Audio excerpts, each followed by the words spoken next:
Salut les Rat Colony, aujourd'hui on est avec Jerry. Puis on va vous parler des commanders les plus détestés du format. Si jamais vous voulez acheter des cartes, vous pouvez le faire via le Remy Card Trader Avec le code ASG10. pour 10% de réduction sur vos singles. Donc les commanders les plus détestés, on commence tout de suite en force. On l'avait déjà fait de la série, mais là on recommence avec 5 nouveaux commanders parce que vous avez beaucoup trop aimé la vidéo. Urza Lordeye Artificer. Yep. Quel petit fils de... je ne dirai pas le prochain mot. C'est une 1-4 pour 4. Lorsqu'il rentre en jeu, on fait un petit construct qui en fait est très gros. Oui. Et on peut taper un untap artifact qu'on contrôle pour adder un bleu. La ligne qui aurait dû être wordée différemment, mais c'est pas grave. Ouais. Et pour 5 mana, on shuffle notre deck, parce que sinon ça aurait été pas balancé. Ouais. Et on exile le top, et on peut jouer sans payer son coup de mana. Ouais. La carte est pas balancée pour plusieurs raisons. Ouais. C'est ça qui frustre les gens. Ça a récemment été mis en tant que game changer. Game changer, yep. Fait que si tu veux le jouer en tant que commander, ben déjà ton deck passe bracket 3. Automatiquement. Puis même oui. honestly, je pense qu'il y a pas... C'est automatique bracket 4 pour moi. Parce Ouais. que c'est bien souvent, l'idée derrière le deck va souvent être automatiquement bracket 4, même des fois bracket 5 en tant que tel. Mais... J'ai réussi à faire le deck de... Je sais plus c'est qui dans mes Patreon, mais il y a quelqu'un qui a fait un deck Urza où est-ce que le but c'est de faire plein de constructs. Ouais, fait que c'est. C'est correct, mais c'est juste que l'habilité de taper des artefacts pour du bleu, Ça rend le truc tellement stupide de base, en c'est effet. abusé parce que tu peux juste te mettre à jouer des 0 mana trucs. Ben, ou Cheerios, tous les Cheerios effect. des... Toutes les Cheerios en début de game, tu sors Urza, pis là, oups, je suis rendu avec des Mox dans mon deck. Ouais, c'est ça, Des exactement. Mox c'est bam. Ouais, exactement. Puis tu sais, quand tu regardes, genre, de base, il rentre en jeu 4 de mana, il va te faire un construct 0-0 qui a. Et son power eterness égale au Non, il nombre est 0-0. d'artefacts. Mais c'est au nombre d'artefacts que tu contrôles, donc minimum 1-1 vu que lui existe. Ouais. Mais déjà de base, en lui-même, il se met Un mana. un mana de base gratuitement. Donc dans le deck, c'est complètement stupide. Et une des raisons de pourquoi c'est complètement stupide, c'est aussi le fait que le deck va jouer beaucoup avec du stacks. Ouais, Winter Orb, là, c'est un gros classique pour les Urza players. Exact, Tu ouais. vas pouvoir, à la fin du tour de la personne juste avant toi, taper ton Winter Orb pour qu'à ton tour il y ait une tap, puis que là t'aies pas l'effet du Winter Orb vu qu'il est pas on tap. Exact. Fait que c'est juste abusé de pouvoir abuser Ouais, ben ça, de ces cartes de stacks là. personne n'a le droit d'avoir de land, puis toi t'as les tiennes, t'as ton ramp aussi avec des artefacts. Et Urza, mana infini, c'est très facile à faire. Donc la dernière ligne est très matter de tu shuffles ta librairie, t'exiles ton top, puis jusqu'à la fin du tour tu peux la jouer gratuitement. Donc avec la mana infini, la gang, tu joues ton deck au complet gratuitement. Tu joues ton deck au complet gratuitement, puis Urza devient juste l'outlet à mana infini. Et l'outlet à value infini. Ouais, genre c'est juste con, puis il te donne Mhm. tellement de mana, là, ça file tout le temps juste unfair. Je joue contre Urza, tu te dis comment est-ce que je peux battre quelqu'un qui fait le double voire le triple de production de mana de moi puis Ouais. qui joue même pas vert. Ouais, exactement. Un gros merci à tous nos dieux qui supportent la chaîne, le Reg, Lil Cracking, Phil, Newin, le Loutre, Ethan et notre nouveau dieu Saint-Bénet, et un énorme merci à nos 3 dieux pharaons Lynx, Davina Jones et Fenzi. Le prochain commander, un commander avec un nom turbo bizarre que Ouais. je t'inviterai pas à lire. Ouais, non, moi qui me trompe tout le temps. Non mais tu sais, c'est parce que c'est compliqué, mais pas autant qu'Asmerano Mardi Calastina Cool de Car. On va parler de Mieri Kiriberi. Faudrait un moment donné faire salut les Asmerano Mardi Calastina Cool de Car, c'est toi qui le dis. Ça vous tente-tu un intro de 14 minutes? Dis-le une fois. Non. Je sais même pas c'est quoi les lettres. Genre, je connais même pas le début. Asmo. Non, non. Ok. On abandonne. Mieri Kiriberi, c'est en Esper, une Yep. couleur vraiment plaisante à jouer contre. Oui, oui, oui. Pour une 1-1, tu dis bon, 1-1. Non, c'est pas grave. Ça ne paie pas de pain. Ça ne fait pas de pain. Ça... Mieri Kiriberi untap pas durant tes untap steps. Oh mon dieu, c'est pas bon. Non, non. Mais tu peux la taper pour gagner le contrôle d'une créature. Tant que tu contrôles Mieri Kiriberi, déjà t'es genre ouh. Ok, on vole de quelque chose. Ça va dans l'idée C'est Esper. un peu cancer, tu voles des trucs que tu gardes pour le reste de la game. Puis si c'est un commander, ben l'autre faut qu'il kill spell son commander. Non, mais c'est ça, mais tu sais, c'est fine. Genre, tu peux tuer Mieri Kiriberi. Mary Kiriberi. Puis genre, je vais récupérer ma bébite. Mais l'affaire qui est cancer, c'est que dès que Mirikiri quitte le jeu ou devient d'étape, on va détruire la créature. Elle ne veut pas être régénérée, on s'en fout. Mais On bref, s'en fout, on mais- va juste péter la créature en Oui. question. Donc au final, le but des decks Mirikiri, c'est juste, tu l'engages, tu voles une créature adverse que tu t'en fous. Puis là, tu crées un engine. Où est-ce que tu de veux la- tap en tap. Là, tu la détapes, tu pètes la créature, t'en voles une autre. Puis là, Tu tu l'as recommences. fait, tu l'as fait, tu l'as fait. Puis là, dès que t'as tout détruit ce que tu voulais plus, tu gardes juste la meilleure. Exact, tu gardes juste la meilleure. Puis si quelqu'un est en mode genre, ouais, non, je veux reprendre mon commander, je pète ton commander, ben, cool. Sa carte à lui aussi est pétée. Oui, c'est ça. Tu lui fais perdre sa value en plus de la tienne. Puis t'es comme, bon, ben, t'as pas accès à ton commander. Déjà, faut que tu gaspilles une carte pour la récupérer. Puis en plus, ça va retourner command zone. Parce que comparé à un stall normal, ça revient pas sur ton terrain. Ouais, c'est Fait que que dès que tu vois ça dans la command zone adverse, c'est que tu te dis, toutes les créatures que je vais jouer, dès qu'il y en a une qui est meilleure que celle de mes adversaires, Ouais, ouais. elle va jamais être sur mon terrain. Mhm. Puis souvent c'est ton commander parce qu'on veut juste Ouais. enlever tes stratégies, Oui, ta c'est stratégie, ça. mais comme c'est comme un royal assassin, tu sais, qui se tape Oui, pour péter oui. des créatures tapes, sauf Mhm. que là, tu pètes n'importe quoi en jeu, Oui, puis oui, tu oui. voles ce qui te tente. Oui, c'est ça. Non, c'est juste la carte est complète. Puis surtout, c'est que c'est la stratégie qui va être jouée autour, un peu comme dans la première vidéo avec exemple, je dirais Hinata, qui était comme vraiment dans sa synergie, genre très précise, puis la manière d'être build qui est la rend extrêmement turbo. Là, actuellement, c'est la manière dont elle va être jouée. C'est qu'exemple, voler une créature par tour en mode, tu la untap peut-être une fois, Ouais. peut-être deux, c'est pas si mal, mais l'affaire, c'est l'abus. C'est l'abus du untap infini qui va devenir genre très très stupide. Tu vas juste empêcher les autres de jouer, puis s'ils essayent de comme contrer tes plans, ben tu joues Esper. Tu joues Esper, Tu joues les meilleurs removals, les meilleures protections. avec ça, exact. Puis l'affaire que je me disais qui était complètement stupide, c'est, tu sais, exemple, si tu joues dans l'abus, ben même les decks qui font des tokens puis qui ont 46 créatures en jeu, ben tu vas juste toutes les péter puis ça va être fini. Genre, les decks très créatureux vont juste être genre, bon, ben ils jouent ça comme deck, il y a des bonnes chances que j'aille rien que je puisse faire, à moins que je trouve un moyen de briser son engine, mais en effet, c'est assez compliqué. Tu joues juste plein de cartes pour la taper puis la détaper, puis ça devient juste vraiment violent. Oui, oui. Puis si vous voulez taper puis détaper, vous pourriez taper le like button de la vidéo et ainsi que le bouton de s'abonner, Yeah. parce que c'est cool.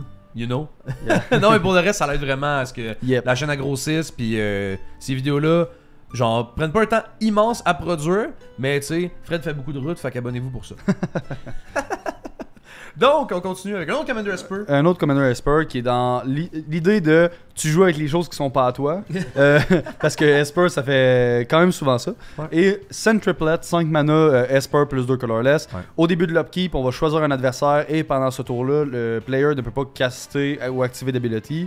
Et il joue avec sa main révélée. Et pendant tout le tour, tu peux jouer les laines et jouer les spells de sa main. Comme ça te tente. Comme ça te tente.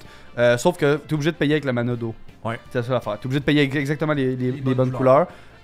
non. Et c'est une des raisons de pourquoi est-ce que dans ce deck-là, tu vois souvent des Chromatic Lantern. Des Chromatic en vrai. Lantern, Ouais. tu vois des Gilded Lotus, Oui, des exact. Exotic Orchard, I guess dans tous les decks. Puis mais- bah, c'est une petite 3-3, mais en tant que tel, on s'en fout. Le truc, c'est que justement, ça dit beaucoup tu prends le meilleur joueur de sa main ou le meilleur joueur autour de la table avec on va dire le meilleur deck, tu sais que tu vas avoir de la bonne value, whatever.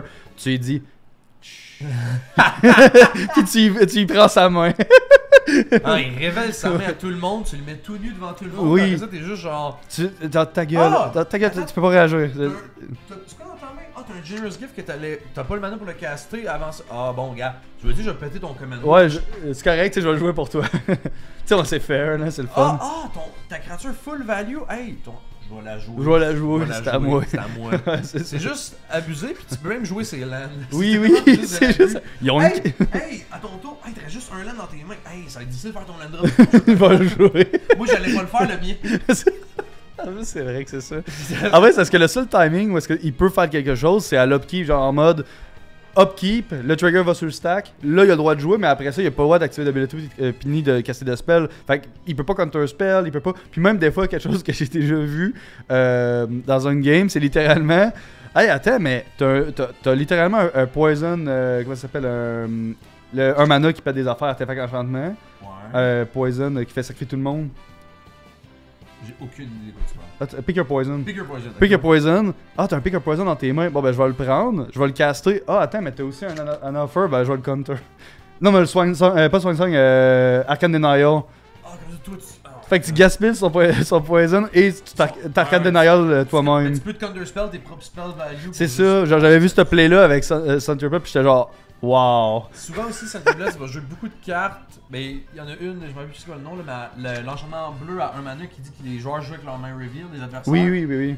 Tu joues ça, comme ça, tu peux vraiment. Tu choisis vraiment la meilleure main pour le target. Tu Oui, choisis oui. la meilleure main, puis là, c'est que ce genre d'effet-là, c'est vraiment cancer à jouer avec. Oui. Parce que tout le monde joue plus lentement, parce que tout le monde a la main révélée, tout le monde. Fait que Tout le monde sait qu'il y a des counter spells, tout le monde sait qu'il y a des kill spells, tout le monde sait. Ouais, c'est. ça ralentit ouais. tellement le jeu, puis ça devient tellement chiant. Mhm. Puis c'est que, imagine, man, le deck où est-ce que tu réussis à cloner 2 fois ton Centerblast. Fait que là, tu joues avec deux mains révèles. Non, tu clones 2 fois, fait que là, t'en as 3. Fait que là, Fait que là, tu peux t'as jouer avec la main de tout le monde. Toujours avec la main de tout le monde. Fait que t'es vraiment en sand triplet. Oh ouais, c'est juste. T'as la main de tout le monde, là, t'es juste. T'es juste le mastermind. Puis en plus, c'est drôle parce qu'avec leur effet, personne n'a le droit de parler, personne n'a le droit de caster de spell et tout. Fait que tu joues du stock pendant. En tout cas. Ça devient un effet de Grand Abolisher. Oui, c'est ça. Puis le pire, c'est le truc un peu stupide. Puis la raison de pourquoi le deck est aussi très détesté, c'est aussi sa mécanique, mais c'est aussi parce que les gens, en général, n'aiment pas se faire toucher de leurs cartes, leurs mains et leur value. Là. Ouais. Tu sais, exemple, te faire briser des trucs, c'est correct, mais tu viens pas me voler mes cartes. T'as la pas... personne avec les mains pleines de Doritos qui joue une triplette. Genre, c'est quoi que ça fait, ça? Ah, attends, il y a trop de foiling avec la carte, juste checker, elle sort. Et genre. Non. Enlève-la pas de la sleeve, chum. Enlève-la pas de la sleeve.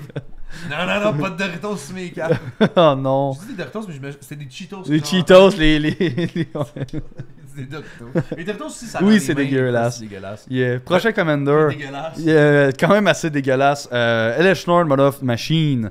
5 de mana. 4 colorless, 1 blanc. Vigilance, 4-7 quand même. Ça a pas l'air, mais. Ça, c'est la partie dégueulasse de la carte. Ouais. Ça, c'est drôle à dire, mais la partie fair. Après ça, t'as. La partie fair encore. La partie fair, qui est le Panamonicon. Juste le Panamonicon est fait. On a déjà eu un commander en Sultai avec cet effet-là. C'est fair, selon moi.